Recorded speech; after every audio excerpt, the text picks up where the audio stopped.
So hello, welcome to another episode of Beam There, Done That. Hi there, I'm Francesco, and today we've got two very, very special guests. Dave Lucia, he's the CTO and co-founder at TV Labs. And well, for those of you who have been Oh, listening to the podcast for a while, you will recognize Paulo Valente. He's joining us this time not as a maintainer of NX, but as a developer or a platform engineer at TV Labs, working not only with AI, but also their whole platform and their embedded solutions. Dave, Paulo, why don't you introduce yourselves? Absolutely. Hi again, I'm Dave Lucia, CTO and co-founder of TV Labs. I've been a user of the Beam now for this year will be 10 years of the Beam in production. And this is my fourth Elixir company where the Beam was the main driver behind the scenes of building our product and infrastructure. Here at TV Labs, we are orchestrating thousands of devices for testing purposes, primarily working with media companies who are looking to test their smart TV and streaming media apps on physical devices. So we house those devices and we provide testing infrastructure for interacting with those devices in a multitude of ways. Without going into that too much, I'm going to hand it over to Paulo to introduce himself. Hey, I'm Paulo. I've been using the Beam for 8 years now.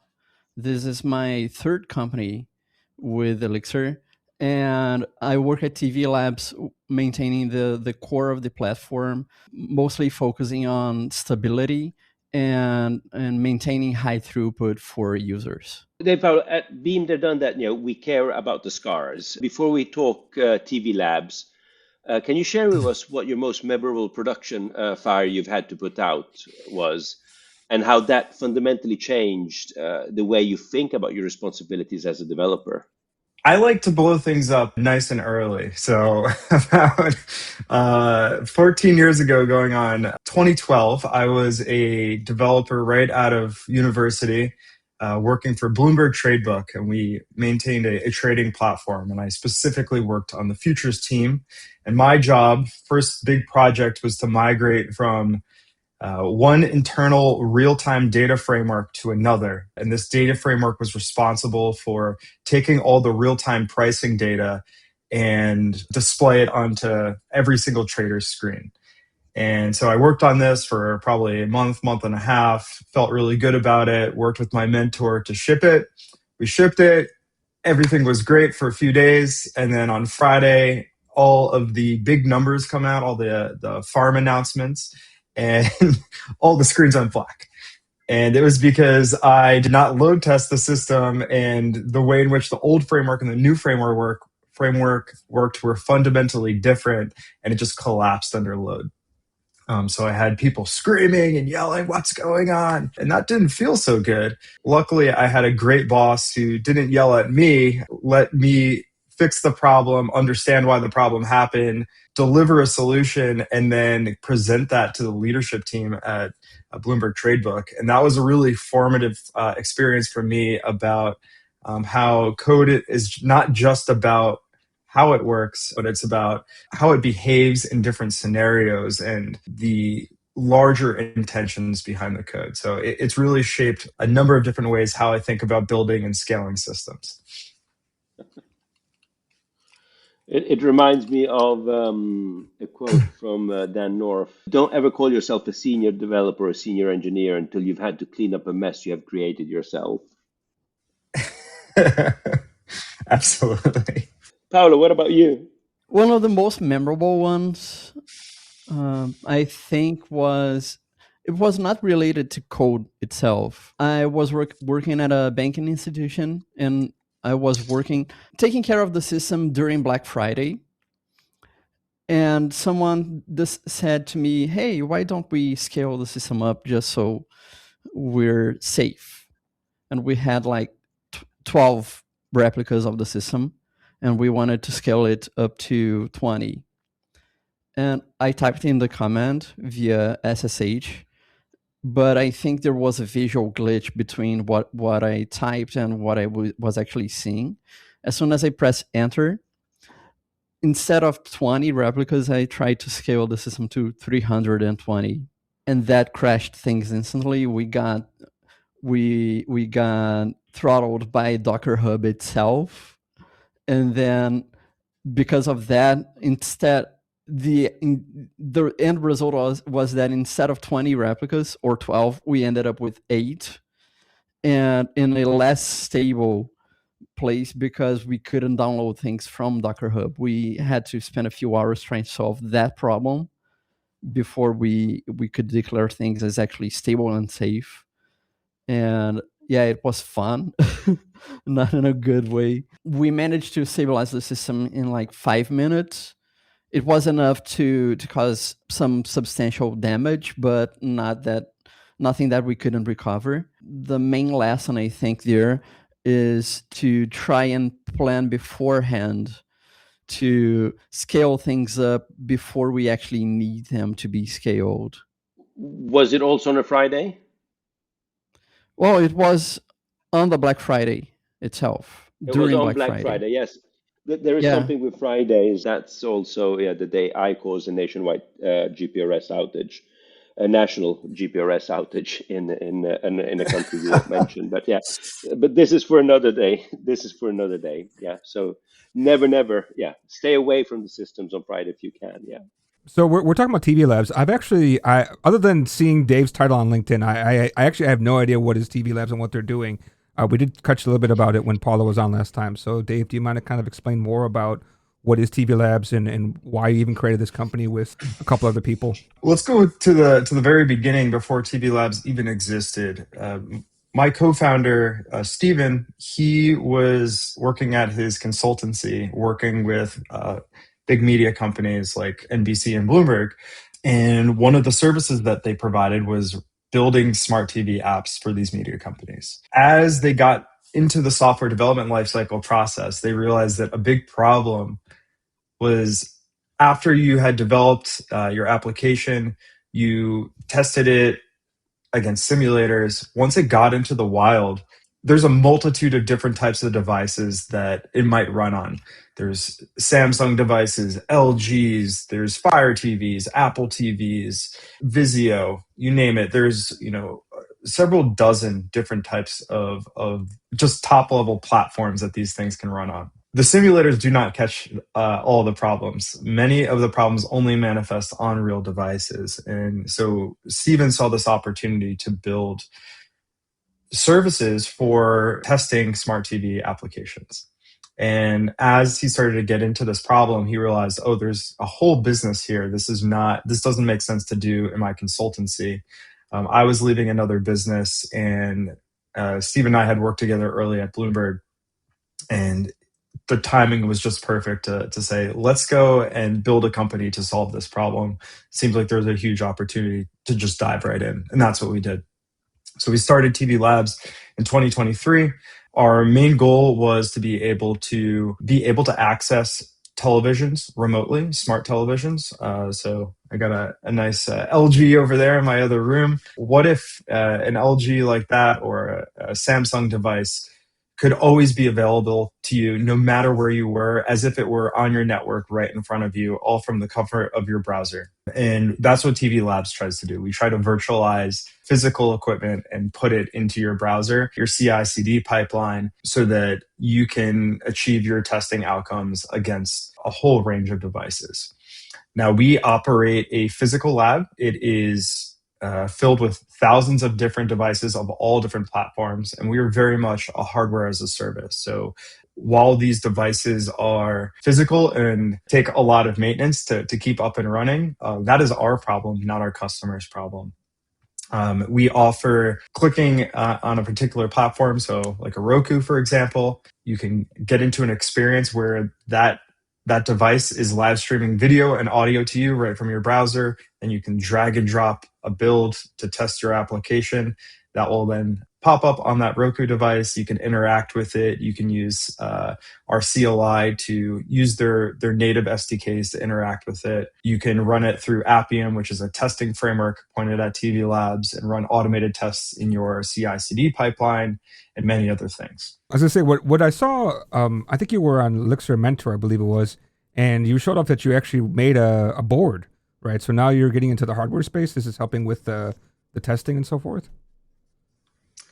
Yes. So actually, I have one right here. We have our own PCBs. So we implement many different solutions. A lot of them are software, and just as many are on the hardware side.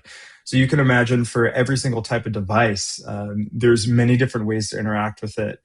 You have infrared, you have CEC, you have the network protocols. You need to have a way to capture the audio and video of it. You need a way to put it in a harness so that you can capture all of the network traffic that is going in and out of the device and then surface that to our clients. All of these things require physical hardware components, and we've designed a number of different hardware solutions to solve the power management, talking over all of those different protocols, the networking, distributing all of the and orchestrating all of the data and the tests to these different devices in real time. It's a true collaboration between hardware and software, and we operate at the full spectrum of that. So how did the Netflixes, Hulus, and Paramount Pluses of the world test their apps before you came along? So TV Labs, it's in the name, a lab, a device lab. Many of these companies would purchase up many different devices and build out a physical lab and test against those TVs in that lab. And what ends up happening is that you have teams that are fighting over devices. You have to build your own infrastructure to manage them. You have to procure them, source them. If there's a new type of device, you need to work through how do we get this into our testing harness. It ends up being a tremendous amount of work. And, maybe for a Netflix, this is a problem worth solving and they want to throw money at, but it's also an expensive problem and it's really hard to do well. Having a black box device that you want to keep in working order and under control takes a tremendous amount of investment. So this was always possible, but the ease of use and the experience around it, I imagine, was always quite difficult. And so our goal is to make seamless experiences that we handle all of the management and orchestration of these devices for you, and we allow you to interact with them in any way possible. If I may interject, Dave talked about teams fighting over devices, and we provide solutions for organizations to divide users into teams themselves, so and organize we call them licenses, which is how many devices at a given time you can access, and you can organize licenses between the teams that you yourself are dividing, so that fight over devices is mitigated a lot. So you're creating peace. Yes, and that's exactly right. What can you test beyond TVs? What other devices can your users test today? Well, we have TVs, set-up boxes, so Apple TVs, Roku's, those things that you plug into the TV, and also mobile devices, phones, tablets, both iOS and Android. And we're also getting into the space providing browsers as a testing platform as well. They're not physical devices, but there are so many platforms that also develop for desktop browsers that we're now providing them as something that users can target. Yeah, I was going to get at that. One of the goals of TV Labs is to be able to test against any kind of device, anything that has a screen. We want to be able to virtualize and provide as testing infrastructure. So automotive is a great example. You've got your Teslas with this big screen. You've got your newer electric vehicles that are all providing these really interesting experience in the cars. And we've talked with a number of those different companies about providing testing infrastructure. You've got smart fridges that have screens on them that you can interact with. And these problems exist not just in this media space, but across a bunch of different industries. And that's something that we're quite interested in continuing to move into. And our hardware-based solution really leaves the door open for all of these different domains. So I wanted to know more about, testing hardware with Elixir is kind of, I would say, a little bit niche, right? People think usually Python has a little bit more kind of integrations off the top of your head, maybe even Golang. Where'd the idea of Elixir come into the idea of this? Well, it's the tool, right? I've been building companies with Elixir and the Beam for so long. My other co-founders came from a JavaScript background and knew that really well. I like to think of TV Labs as a polyglot company. By far and large, Elixir is our predominant programming language. We also do have Go. Our CLI is written in Go. We have quite a bit of Rust for our multimedia pipelines. We have a bunch of Zig that we use for some of our networking infrastructure. We have C for some low-level computer vision type stuff that we do. A ton of JavaScript for our front ends. So we try to employ the right language and the right tool at every single level of our platform. Now, our platform is a web platform, which is the website that you go to interact, orchestrate your tests, view history, use dashboards, use our drag and drop tool for writing automations. But then it's also on our devices themselves, orchestrating the tests, managing network capture, and actually executing user written code. And what we found is that Elixir is the best orchestrator that's out there. They can glue all of these different systems together with concurrency, with fault tolerance. And it allows us to fit in these right solutions. Okay, Rust is the right solution over here. Zig is the right solution over there. Elixir sits on top and allows us to pull in that code into the right places, provide it the right level of concurrency and message passing so that we can send information across systems with relative ease. Just as far as I know, spending time with Go, spending time with Python, spending time with Rust, by the way, we do have a bunch of Python as well. Nothing else solves the problem like the Beam does, in my opinion.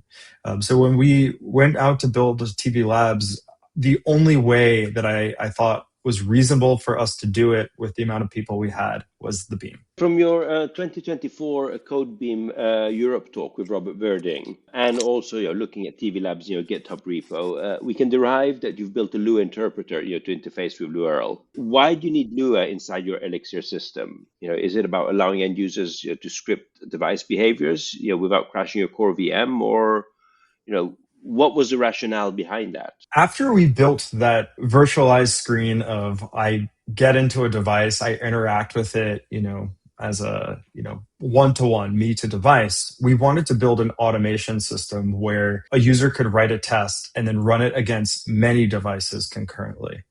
And we needed a quick way to prototype some of our ideas. And one of the requirements was running arbitrary code against the device in a sandbox fashion that we could provide APIs for pulling different data off of the device, making assertions, doing different computer vision tasks, different machine learning tasks. And as I looked at the options, it was, run in some sandbox Docker container, some, JavaScript or Python.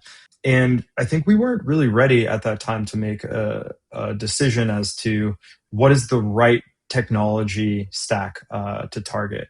And we found Luerl. At the time, I wasn't familiar with it, but we realized, wow, this would be an incredible way to write sandbox code. We can write all of these different APIs in Elixir, expose them with very little effort, and then run arbitrary code on our devices without worrying about the impact of taking down the system. And so what we ended up doing is building our automation system with Luerl so that actually our end users don't even write the Lua code. We have this visual programming tool, this workflow editor that compiles to Lua, and then we send the Lua down to the device and execute it inside of Luerl. So it's ended up being quite successful. We run thousands of tests probably per day that run through Luerl, and it has really allowed us to scale up and to prototype different types of solutions very quickly, all inside of the Beam. Since we're talking about all the different languages that you guys are using, we didn't mention that you guys are using NX yet, so I think it's good to kind of hear about where you're using NX, and I believe it has some interface with Luerl. Is that right, Paulo? Yes. So as Dave was saying, we have Lua as this orchestrator for the no-code automation platform that users can define their workflows, and most of those workflows rely on pattern detection or OCR things that process the video stream not in a real-time manner, but in the recording, so that we can detect if some element is in the screen. And we have many different modes of detection there. And for some of those modes, we do use NX for detecting progress bars and things like that, for instance. And we, in a separate part of the platform that's being phased out because it's a previous iteration of our video capture technology, we also use NX for image calibration. So we do use NX in those automation tools. You've mentioned BeamOps many times. Paulo, what does your CI/CD look like when the deployment target is a physical smart TV in a rack? I'd love to hear that. We're in the process of hand rolling our own CI/CD for those devices. We've had many iterations of that deployment pipeline, but as we've scaled things, we also need to scale the process. And that's one of the pains of innovating. You have to build your own tools for the very specific problem that you found and build the solution for. And one thing that we didn't really talk about is that, going back to that point of Elixir as an orchestrator, we do have our main server that serves the web interface that users access. And that server is in Elixir, but each device that we have is also managed by a computer that's also Elixir, a separate Elixir system. And those Elixir systems are coordinated by that central system. Then the deployment means that we have CI, currently GitHub Actions, for running unit tests and automated tests. But then when we want to deploy, we need to send code over to those sidecars, as we call them, that run besides each of the devices. And then we have a few custom tools for rolling out to those sidecars. Why is testing on real hardware so much harder than on emulators? So the question is, why is testing on real hardware so much more difficult than simulators? I think the fundamental problem than emulators. Yeah. The thing with emulators and really with software in the cloud is that there's so much compute capacity that it's almost like there's infinite scale. You can just scale up the more dollars you throw at it. You can just keep going up and up and up. In Paulo's example before, where he needed to scale up, from 8 to 20? That capacity was just always there. And, that 300, maybe if it was, rolled out more incrementally, they could have easily gotten there. With physical devices, you're constrained by the physical device, that reality. And so there's that constraint that you need to work on, that you have real computers and TVs and set-top boxes that need to be managed in a way that's not just spin up 10 of these and then when you're done, spin them back down. We have to hook them into the system, or what we call a demand system for matchmaking needs to be aware of these devices. You can't share a device at the same time. So only one person can be accessing one device for testing purposes at any given point in time. So you need to be able to make sure that if two people want a particular model, that they're split out to separate devices. So that virtualization of emulators, I think, is what makes them easier.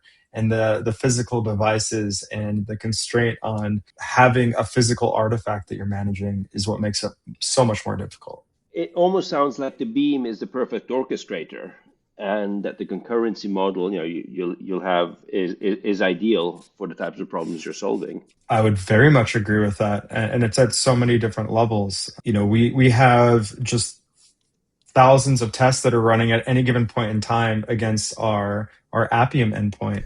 And that's happening in the cloud. But on the device itself, we have a process that manages the session, a process that's managing the frames that are coming from our video pipeline, and then doing a bunch of processing of that in real time against additional concurrency. We have network capture. We have all of these different network events that are coming in and orchestrated through concurrent process there, and probably a dozen other different things that I'm not mentioning, all of our health check systems and probes that are making sure that the system is healthy. So Elixir and the Beam is the perfect way of orchestrating these problems because of the concurrency model. And in managing those devices, we even use GenState M for modeling Nice. the state machine that the device is following. So when Dave talked about a demand system, we have this concept of keeping the device ready to receive sessions for some period of time, and then spinning it back down so we can save up some energy and also not abuse too much of the physical device. And that process is modeled by one specific GenState M. And then we have another GenState M somewhere else in the system that models some other state. So the Beam provides, as part of the native, the standard Erlang library, things that we use in our day-to-day basis. I mean, what Dave was describing to me sounded very much like a telecom network. And so I'm not surprised, GenState M, fits right in there. We reach really deep into the Beam. A lot of the core Erlang modules are leveraged to their fullest extent. Dave, I'm kind of curious because you're located in Brooklyn, right? And you have a lot of these kind of devices in your, on your premises. How do you kind of manage all these different devices? I mean, your electric bill must be like gigantic, right? And all this different kind of wires everywhere, all this kind of stuff.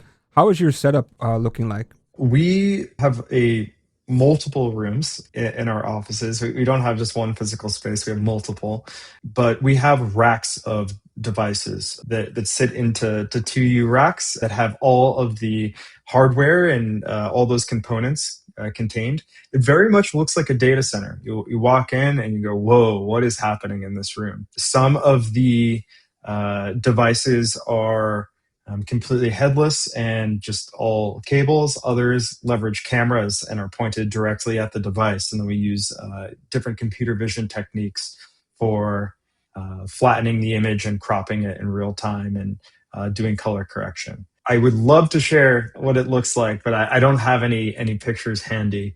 But what's really cool about what we do is that I remember visiting your offices, but it was before you moved to Brooklyn. Oh, we're excited to have you into our new space. You can see how far we've come. Yeah, I imagine. But I imagine, to see how everything has evolved since I first visited you guys. Yeah.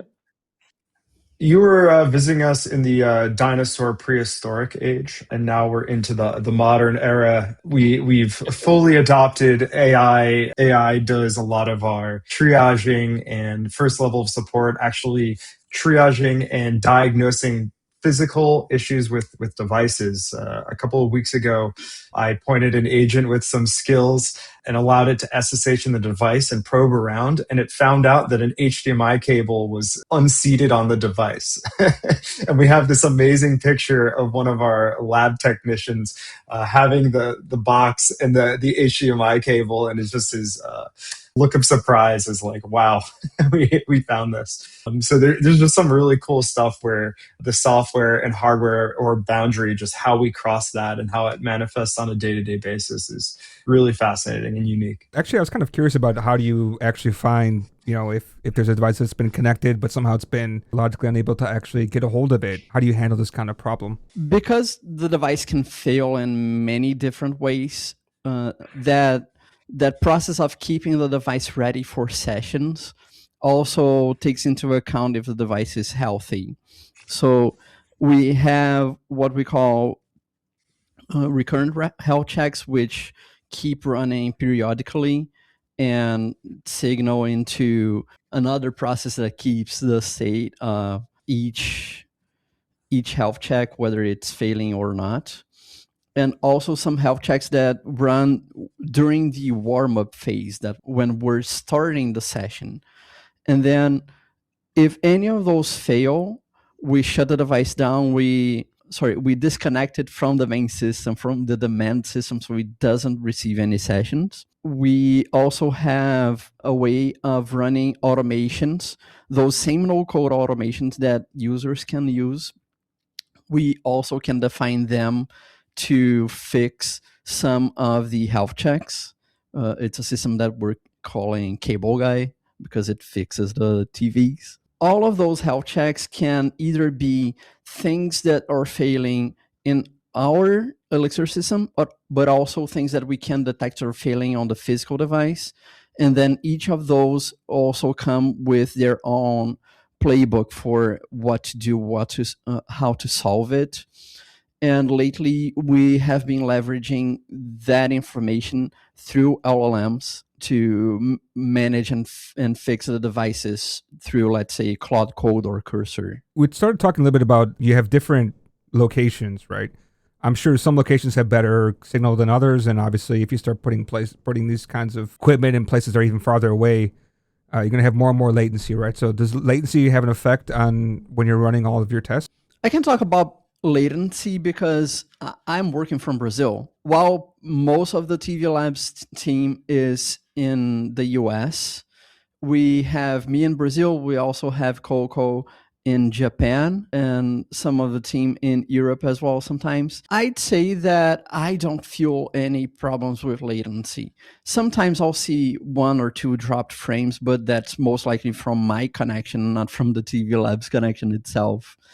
And that's from Brazil, which is pretty far away. And Coco has also been working from Japan without any major problems. So I'd say that latency doesn't really pose a problem. And we also have a feature we call teleport, which lets you, it makes it so that the device thinks it's in a different physical location. And that will introduce a bit of latency, but it doesn't really affect the performance of running code in the device. I mean, your customers are all over the world, and one of the things I really like with your model is that when Europe's working, America's asleep, European providers, can use your equipment, and then when Europeans start going home for the day, Americans start waking up, they'll utilize your hardware. And when they start wrapping up for the day, Asia picks up. You end up, having a business model where, before, TVs were used 8 hours a day, when each individual app manufacturer had their own labs. Now, you can almost, start creating a, 24/7 knock-on effect. So I think, it almost sounds like, latency won't be an issue when going out with this business model. Am I right? Yes. I think by having Japan, me, and also the West Coast working, we can ensure that latency is fine for all intents and purposes, for customers, for us working on the devices. Most of the time when we are working on fixing devices or just setting them up, we're using the same interfaces as customers use. So if something is wrong there on their end, we'll also see it on ours. And one nice aspect of having the distributed team is that the sun doesn't set at TV Labs. We always have someone working in healthy hours even without, and then we can ensure that customers always have support as well. Yeah, we're reaching wrap-up time. So we've talked about Lua, we've talked about distributed DAGs and physical hardware. Now, if you, and this one's for Dave, if you could go back to the start of TV Labs and give yourself one rule, for building on the beam that would have saved you 6 months of pain, what would that rule have been? Do exactly what you did.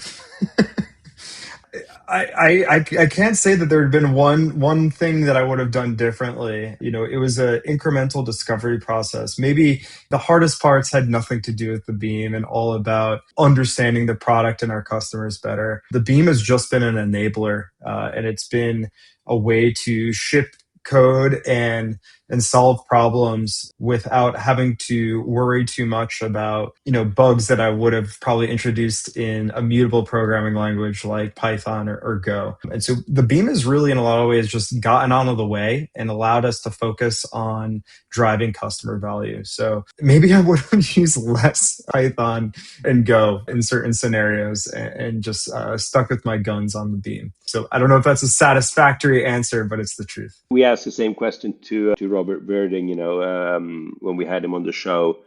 There's this saying, if you could go back 30 years and give yourself some advice from the future, what would that advice be? So it's, we're known for these questions. Paulo, we've seen the Beam move into AI and NX, into AI with NX and physical orchestration, with TV Labs. What is the one thing you believe is still missing in the ecosystem, which is needed to make it the undisputed king of real-time systems?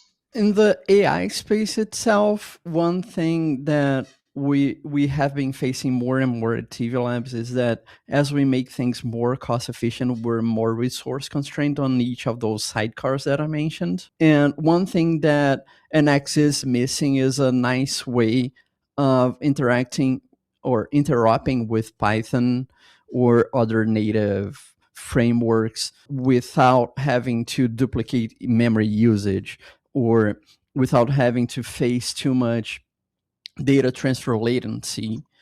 And I actually am working on this with a student from a university here in Brazil. And we just yesterday found some pretty interesting paths forward. And I think in the next few months, we'll have a zero copy path for EXLA on both directions for interacting with Python. So we can have a tensor be born in Elixir, be operated in Python or C, Rust, and then be transferred back without having to copy data over in both directions, but also just take a frame that's captured in Rust, load it as a tensor in NX without having to copy that frame. And then we can operate on the same memory without, and then not bloat our resource constrained sidecars. I just want to add one really cool thing, which is that this exact problem that Paulo is talking about is the reason why he joined TV Labs in the first place. So we were originally, I talked about, maybe too much Python. Originally, we wrote our multimedia pipeline in Python. And we were trying to figure out how could we transfer frames from the Python process to the Elixir process efficiently. And Paulo helped us figure out a mechanism for transferring these data frames across process by using a shared memory mechanism, and actually ship that in Next. And I see what he's doing here as an extension of solving that problem. And we've since deleted that Python, rewrote it in Rust, and embedded it in the Beam and solved it in a different way. But it's cool regardless. It's actually using that same mechanism. The functions are to pointer and from pointer. And we figured out that we can do, there are a few different paths if we're using EXLE or using the binary backend. Each backend will have its own quirks. But for EXLE itself, we can use those functions. Just yesterday, we confirmed that we in theory are able to support all of the types that NX does support in NumPy. But then we can use the same ideas to use PyTorch or some other native library in Rust itself. I think the interop future is bright. And also with the recent runtime call, the refactor of the optional callbacks that we merged earlier this week, we have some nice future for some bright future for more customizable NX code as well. I was just listening to all the things you guys are working on. Seems like quite a few different things. What's kind of your next a couple of focuses coming up, maybe just within this year, because I'm sure all of your endeavors at this point are going to be quite big. There's no longer small things. It's all kind of the next stage. We're putting a lot more focus into developers. So a lot of what we do right now is more focused on QA teams who are testing the apps, later in the software development lifecycle, before they're getting released to production, certifying builds so that big name, your favorite television show that you might watch, it's probably tested on the TV Labs platform before it goes to your smart TV. But we want to target developers. So as they're building new features and solving bugs, we want to get them right in the loop there. So we're building some extensions to TV Labs to bring it right into your code editor for solving that problems. We're also investing heavily in artificial intelligence and LLMs and making that more of a core part of the experience for iterating on writing the test, solving the test, discovering you have a problem, where does it sit in your application, and how do you fix it? Thank you both so much for being on the show. And for all of our listeners out there, if you enjoyed the episode, make sure you subscribe on your favorite podcast platform, be it Spotify, YouTube, or Apple Podcasts. And if you do have a production nightmare or a system you've built where you've done that, you got the t-shirt, and you've addressed, I think, a lot of the challenges we maybe discussed on the show or previous shows, reach out to us. We'd love to hear from you. Until next time, just let it crash. And just for the record, this episode was recorded on April 16th, 2026.